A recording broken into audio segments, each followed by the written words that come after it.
the keys are to the glory days at the stick. From who's got it better than us to brick by brick. It's always the 49ers way, from off-season to game day. Yeah, we talk back. It's the 49ers Cutback.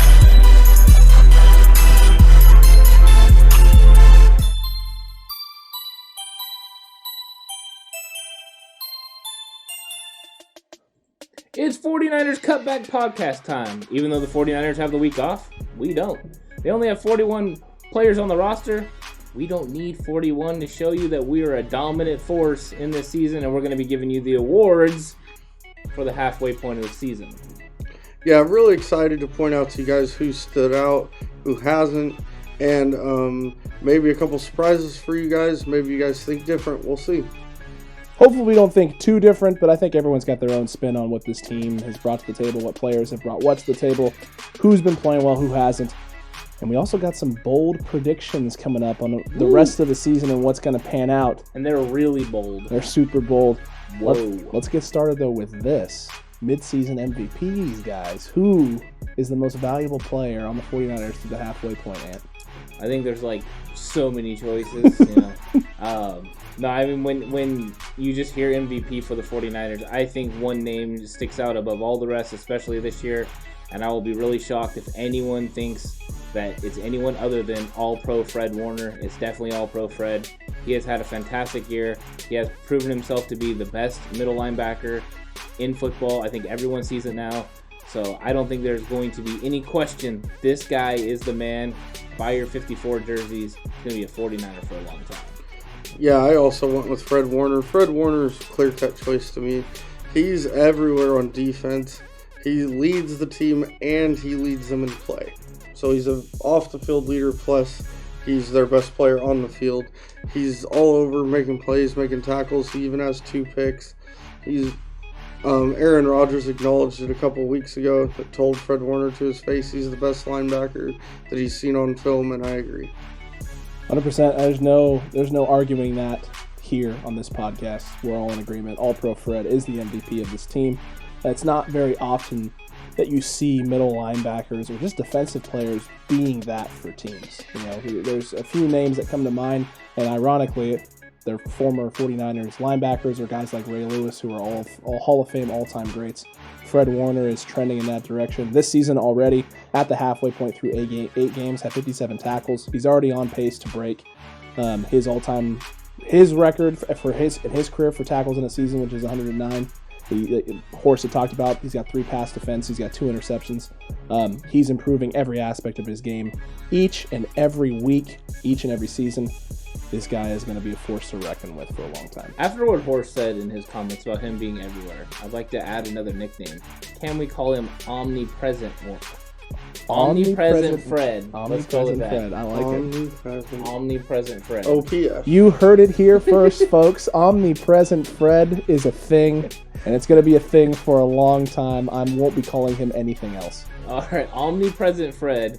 But we need to know about some of these other player awards that are going to be happening. Horst, when you're looking at the offense, who is the offensive player of the year? Who do you think's had the most impact on the 49ers through these games? You know, the 49ers offense has had a lot of turmoil, a lot of injuries this year.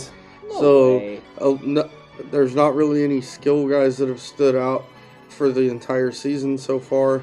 So that means I get to pick a big fella. Oh my! I'm shocked. And I'm gonna go with big Trent Williams over there at left tackle. I feel shocked. Since the Dolphins game, he's been the number 1 graded left tackle in all of football. He hasn't allowed a pressure since that game. So that's pretty phenomenal. Yeah. He's dominant in the run game. He's dominant in the pass game. He's probably the best left tackle in football.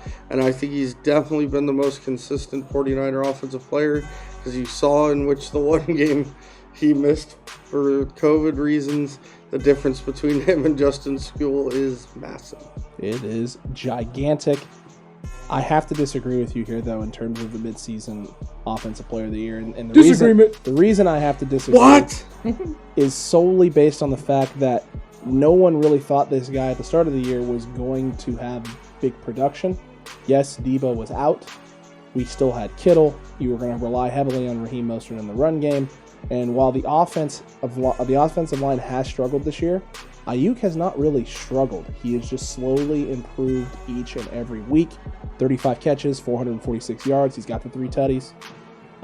You can see the involvement in the pass game increasing each and every week. He's showing how dynamic and diverse he is as a route runner and a pass catcher. Using him slightly in the run game, not that often. They have tried to a few times, and they've been disastrous plays that never should have even been run in the first place. Quarterback should be checking out of him. Brandon Nyuk has been the surprise of this team, and I would have given him the rookie award that we have coming up later, but I feel in terms of offensively what he's brought to the table with Kittle being out, Raheem Mostert not being healthy, and no Jimmy Garoppolo, it is exactly what this team needed at the right time with all the injuries. You just got to keep him off the COVID list. Just that. Can't get the ball to a receiver if the left tackle doesn't block. That's very true, Horse. That's a good choice. I think you guys both had good choices, and you could argue all day about who it's going to be. I went with George Kittle. He played in the same amount of games as Brandon Nyuk this season, so you got that. He's had the most production of any of these guys. Over 474 yards, 37 catches. He's had a great season.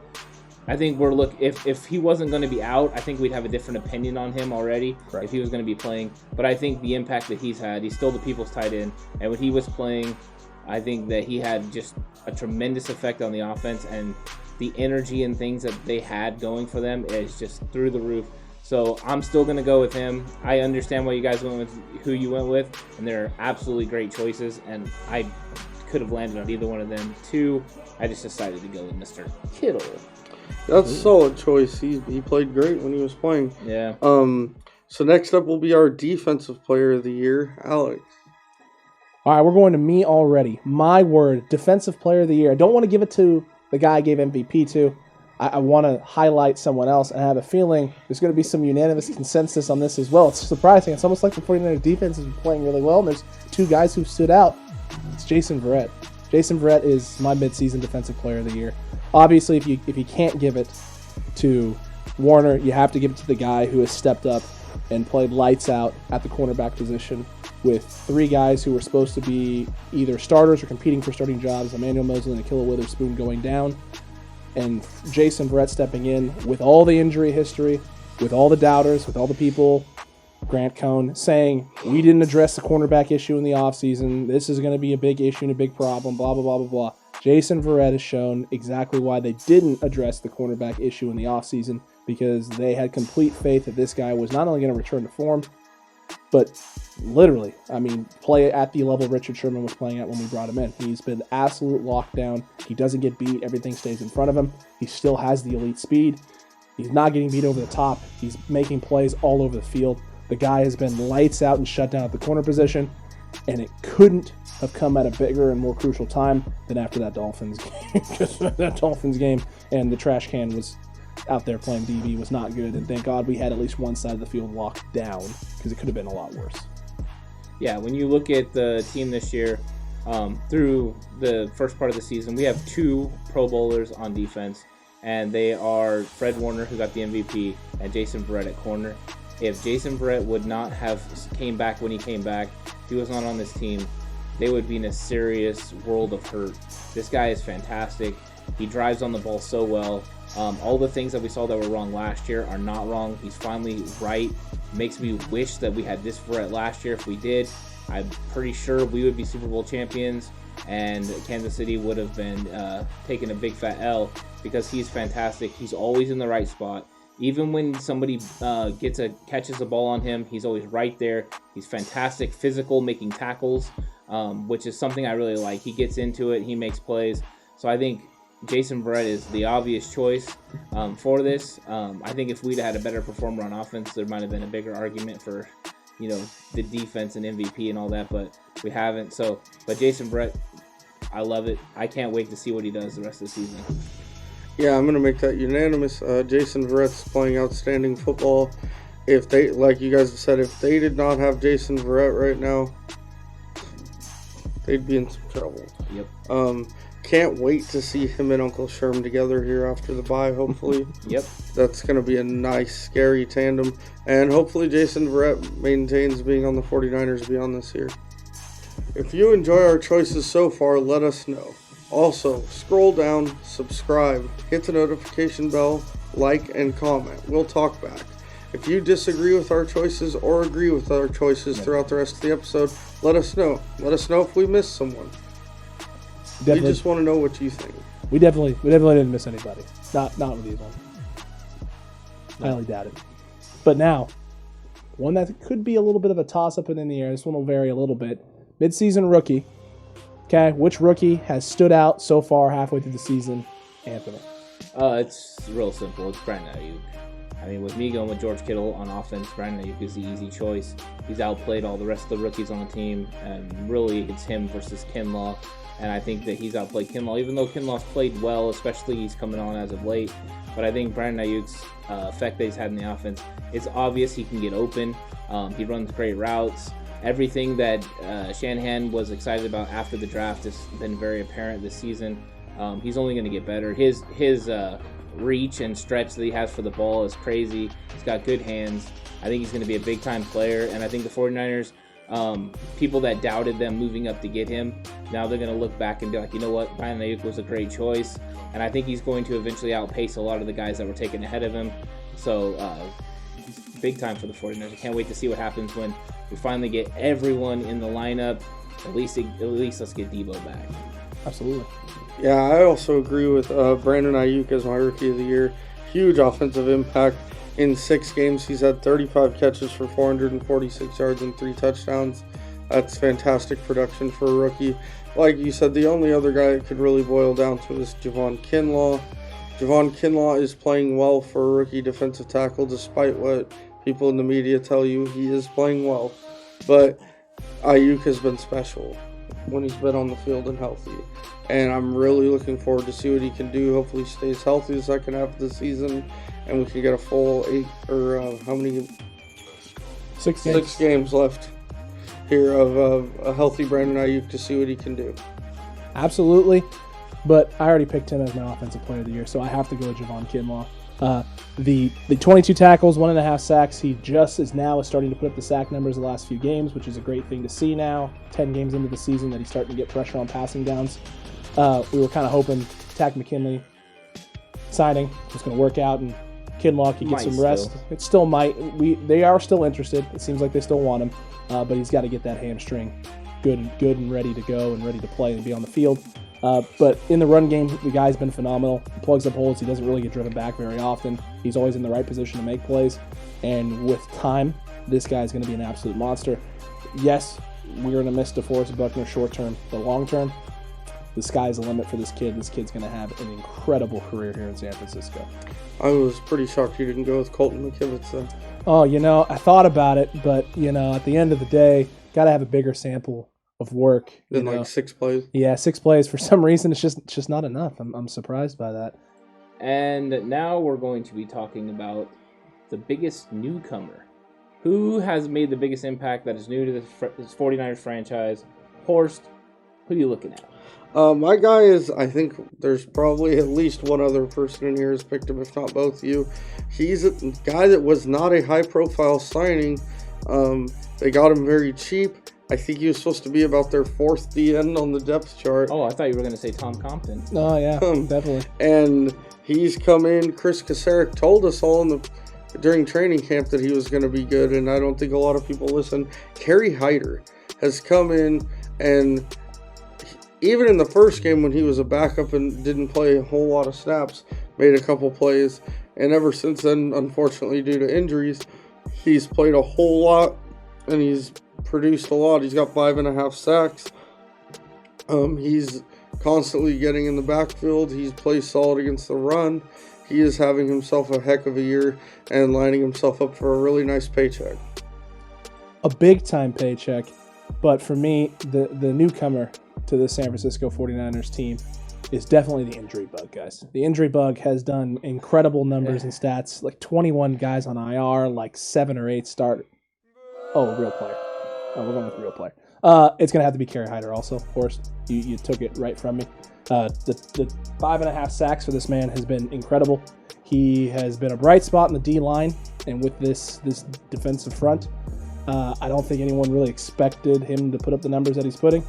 I think we all kind of hoped we'd get a few sacks out of him, but the fact that he's pretty much every other game now getting a sack or in the backfield, he's created a lot of pressures. He's been the guy who's probably created the most pressures other than maybe Armstead, on this roster and with this team. Like Horst said, the big thing for him was the contract. What we got him for, what we've gotten out of him has been huge. He's definitely going to get paid. I hope maybe it's in San Francisco and can be a part of the rotation, but the likelihood of us being able to afford to pay a guy who's going to be a 5th or 6th guy in the rotation once all these guys are healthy is unlikely. So future is bright for Carrie Hyder. I hope it continues to work out, but I hope he realizes that a lot of his success has been due to being with Kasarik, and he's willing to take a little bit of a, friendly discount to be around. Yeah, we can hope that, I definitely think that it's also Carrie Hyder. He's played fantastic this season.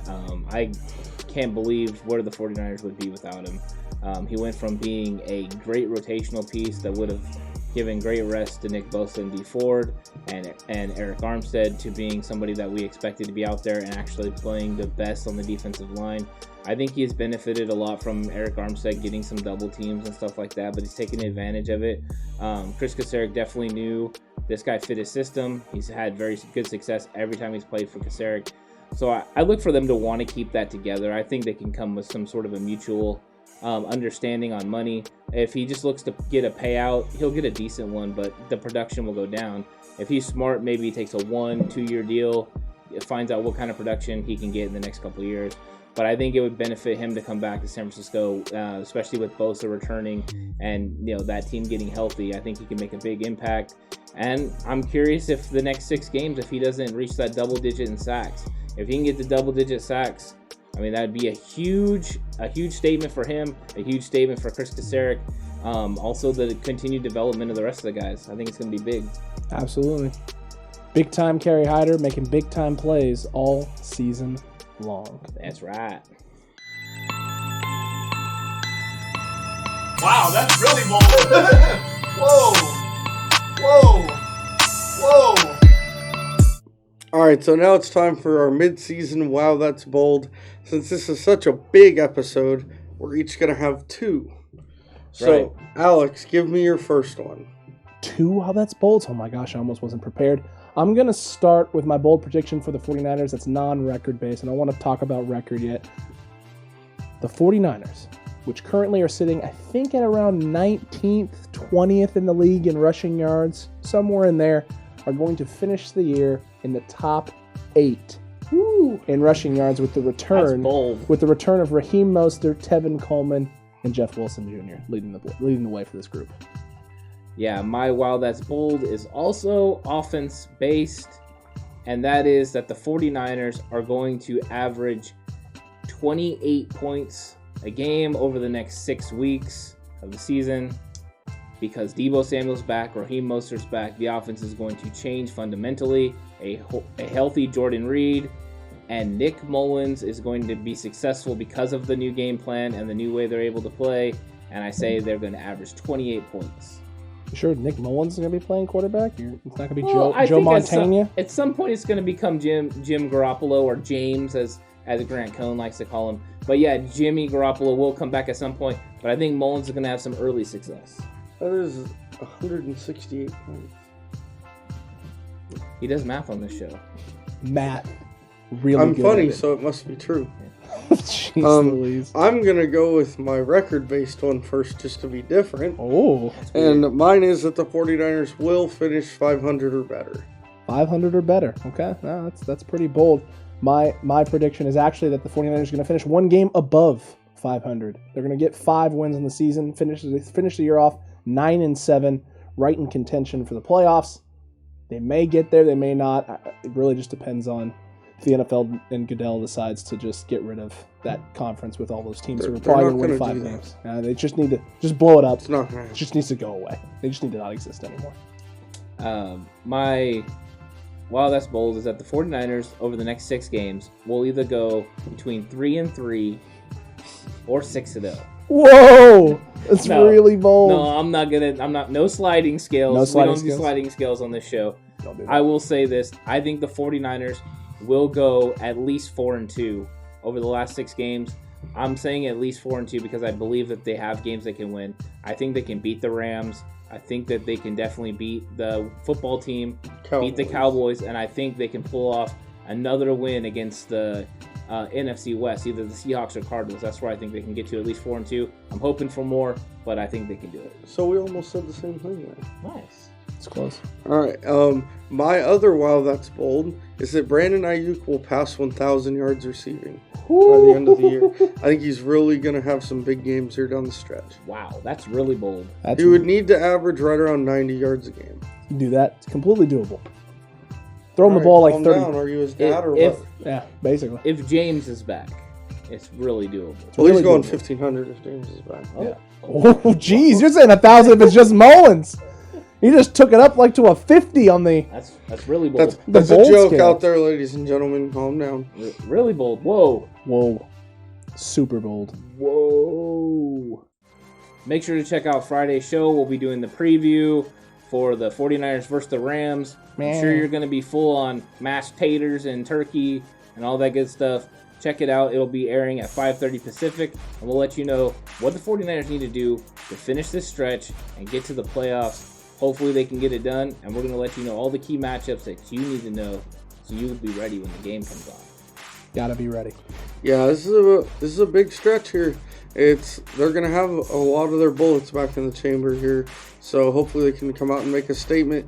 Even if they don't make the playoffs, that's asking a lot for them to make the playoffs. But even for them just to come out and show that everyone better be scared next year, that when they have their full arsenal, that they're still a terrifying team.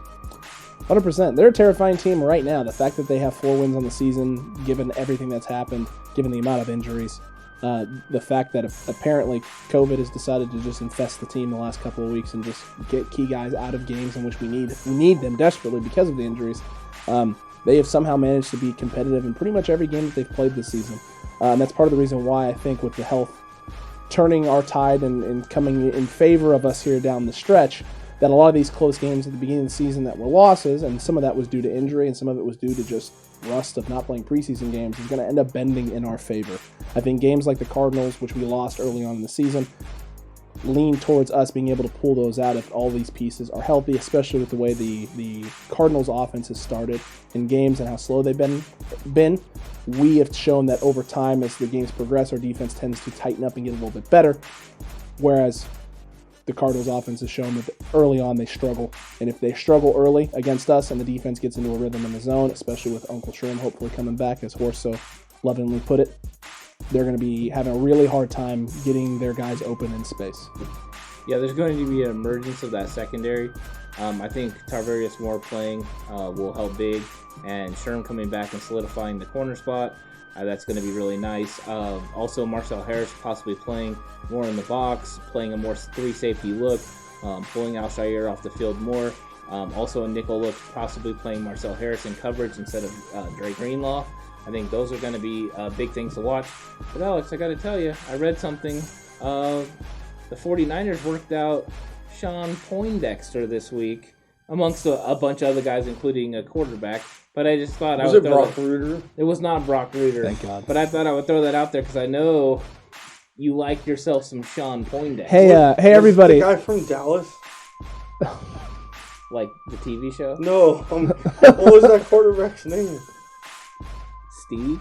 No, DiNucci. Was it Ben DiNucci? It was not Ben Dang DiNucci. it. Wasn't Ben DiNucci. I just want to point out, I will take credit if they sign Sean Poindexter to the active roster, that my that's bold prediction from the preseason ends up being accurate just like 11 weeks later. I told you so. And in all seriousness, I know this sounds like football cliche, but right now the Niners are kind of in the wounded animal situation, and there's nothing more dangerous than that, than a team that has nothing. They have to give everything they have every week to make it, and that makes them dangerous. Yeah. Absolutely. As my legendary high school coach so eloquently put it. You guys were always in danger. We were always in danger. we really were. What's up, Coach? How you doing? Yeah, I think the end this last 6 is going to be really fun to watch. What the 49ers do is on offense, especially with the emergence of the new players, Brandon Nyuk adding an extra weapon that they definitely didn't have last year is a major upgrade over Emmanuel Sanders. So I think that's big. Deebo Samuel coming back. Dare you? I'm sorry, I just tell it like it is. Apparently Emmanuel Sanders likes catching punts from Taysom Hill because that's what they look like. Straight aerial shots way back there. He's going and making catches. So I think that this is going to be cool to watch. And Raheem Mostert is going to fundamentally change the 49ers run game. And Deebo Samuel will change the pass game.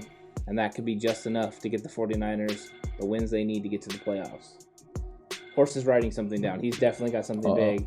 Oh boy. Yeah, we're waiting for this. Insert dramatic music editor. So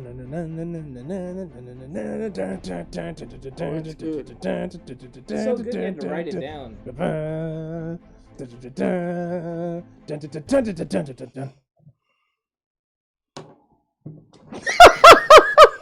That needs to get cut. You couldn't see it. Let's just say that needs to get cut. Just gonna. You did. It's 100% accurate, but it needs to get cut. All right. Well, in that case, don't worry about. It's fine. It's fine. The only thing you need to be focused on, and the only thing you need to be worried about, is our preview show on Friday. Make sure you're here. Tune in. Be ready to go. Be excited. This team is going to not only figure it out, but turn it around. Give everybody faith and hope going into next season. Yep. Whether or not they make the playoffs or not, we're going to show everybody why you don't count this team out, why Shanahan and Lynch have the future of this team not only dialed in, but secured and ready to go and get us back to the Super Bowl in 2021. And I'll tell you right now, if we're not going to make the playoffs, I want to spoil some people's playoffs hopes. Absolutely. Arizona, Seattle, Rams. Let's force them all. Washington football team, you're not going to win the terrible NFC East. You're not going to get the 5 wins. No, we're going to stop you. And that's what we're talking Alex Smith, about. We're not going to make that. He's weak in the leg. No. He's weak in the leg. Sweep the leg. Got it. That's for another show. We're big Alex Smith fans, right? Yeah, we are. I am, but you do what you got to do to win the game. It's true. But definitely, thanks for watching the show. Happy Thanksgiving. Enjoy your time with your family. It's a special time. It's been a crazy year. Enjoy it. I know we're all going to, and we'll see you on Friday. All right, guys, you know what time it is. Let's chalk another one up. Don't forget the Ronies come out after 10.